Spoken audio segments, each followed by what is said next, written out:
कराग्रे वस्ते लक्ष्मी कर मध्ये सरस्वती कर मूले तु गोविंदा प्रभाते कर दर्शन। मैं हिंदू हूँ।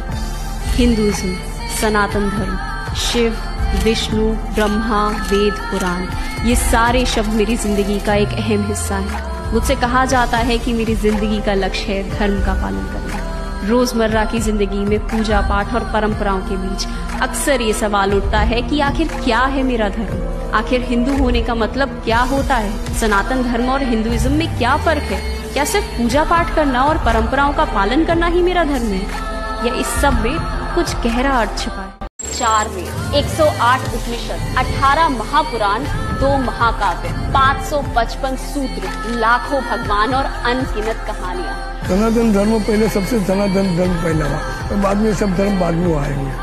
हर ग्रंथ, हर कथा, हर परंपरा में छुपा है इस संसार का एक अलग राज और इस जीवन की एक अलग सीख। कुछ लोग हिंदुइज्म को धर्म समझते हैं, कुछ जीवन जीने का एक तरीका, तो कुछ ज्ञान का माध्यम। ब्रह्मा जी, भगवान विष्णु और हमारे शिव जी। हमारे पुराणों की माने तो इस दुनिया की रचना ब्रह्मा जी ने की। ब्रह्मा जी के हर एक दिन में पृथ्वी पर जीवन की शुरुआत होती है और दिन के अंत में ये सब कुछ नष्ट हो जाता है। उनके अपने जीवन काल के हिसाब से इस पृथ्वी पर समय चलता है और इस पृथ्वी की ही तरह एक दिन ऐसा आएगा जब ब्रह्मा जी का भी अंत हो जाएगा। लेकिन इस संसार में एक नहीं बल्कि लाखों करोड़ों ब्रह्मा है जो अपनी अलग सृष्टि का निर्माण करते हैं। विष्णु पुराण के अनुसार ये सारी सृष्टियाँ, सारे ब्रह्मा, सारे जीव जंतु सब भगवान विष्णु का हिस्सा है। समय और वास्तविकता से परे कमल के फूल पर विराजमान महाविष्णु इस पूरे संसार के असली रचयिता। उनके बदन के हर एक छिद्र में से एक ब्रह्मा का वास होता है जो एक अलग सृष्टि की रचना करता है। ऐसा माना जाता है कि भगवान विष्णु जब जब सांस लेते हैं इस संसार का जन्म होता है और उसी सांस के खत्म होने पर ये सब कुछ भगवान विष्णु में मिल जाता है। लेकिन सवाल ये उठता है कि ये सारा ज्ञान आया कहाँ से, हम इसके बारे में कैसे जानते हैं। सनातन धर्म, इस शब्द का सबसे पहला मेंशन हमें गीता में मिलता है। जब श्री कृष्ण अर्जुन को धर्म का ज्ञान दे रहे थे तब उन्होंने इस शब्द का इस्तेमाल किया।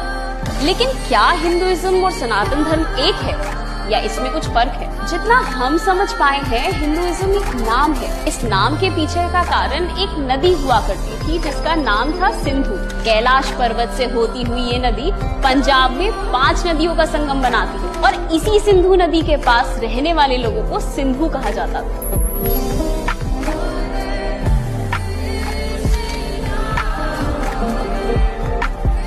लेकिन जब ग्रीक्स और पर्शियंस ने भारत पर इन्वेड किया तो इस नदी को अपनी भाषा में सिंधु के बजाय हिंदू कहने लगे। ब्रिटिश राज आते आते यही नाम एक धर्म की तरह देखा जाने लगा। थोड़ा और आगे चलकर ये नदी बन गई इंडस और इसी इंडस नदी के नाम पर वो जगह बन गई इंडिया।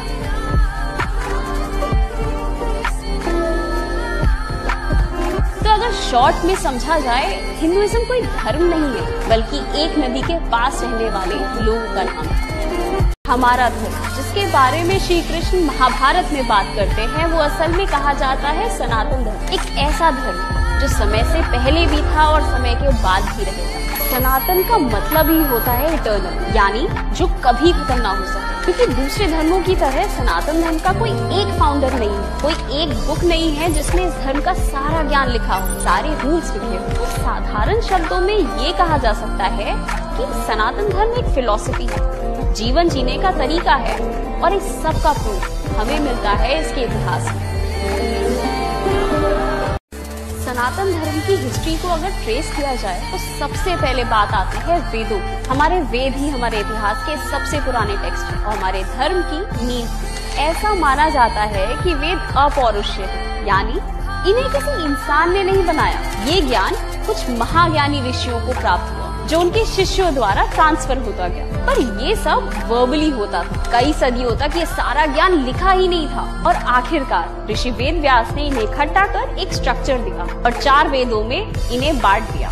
ऋग्वेद, यजुर्वेद, सामवेद और अथर्ववेद। ये बातें सुनने में शायद इतनी बड़ी ना लगे, लेकिन हमारे वेद दुनिया के सबसे पुराने टेक्स्ट में से है। करीब 4000 साल से भी ज्यादा पुराने हैं। इन ग्रंथों में जो ज्ञान छुपा है उसे आज तक हम समझ नहीं पाए। कई बार ऐसा भी हुआ है जब साइंस कोई बहुत बड़ी डिस्कवरी करता है तब पता चलता है कि हमारे वेदों में ये ज्ञान पहले से ही था। जैसे पृथ्वी का गोल होना, अलग अलग प्लैनेट्स, पृथ्वी से सूरज का डिस्टेंस, कॉन्सेप्ट जैसे मल्टीवर्स और क्वांटम मैकेनिक्स, एटम बॉम्ब बनाने वाले रॉबर्ट ओपेनहाइमर, एटम को ढूंढने वाले नील्स बोर, क्वांटम मैकेनिक्स के एक फाउंडर एरविन श्रोडिंगर। ऐसे कई सारे फेमस साइंटिस्ट ने हमारे ग्रंथों को अपनी इंस्पिरेशन बताया।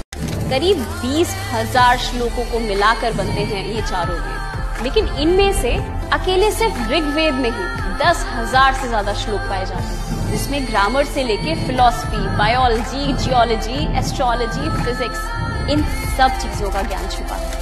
हमारे वेदों में इतने हाई लेवल का ज्ञान छुपा है कि हम आज तक उसके आगे नहीं जा पाए। लेकिन वेदों में एक चीज काफी अलग है जो आज हमारे जीवन का सबसे अहम हिस्सा है, हमारे भगवान।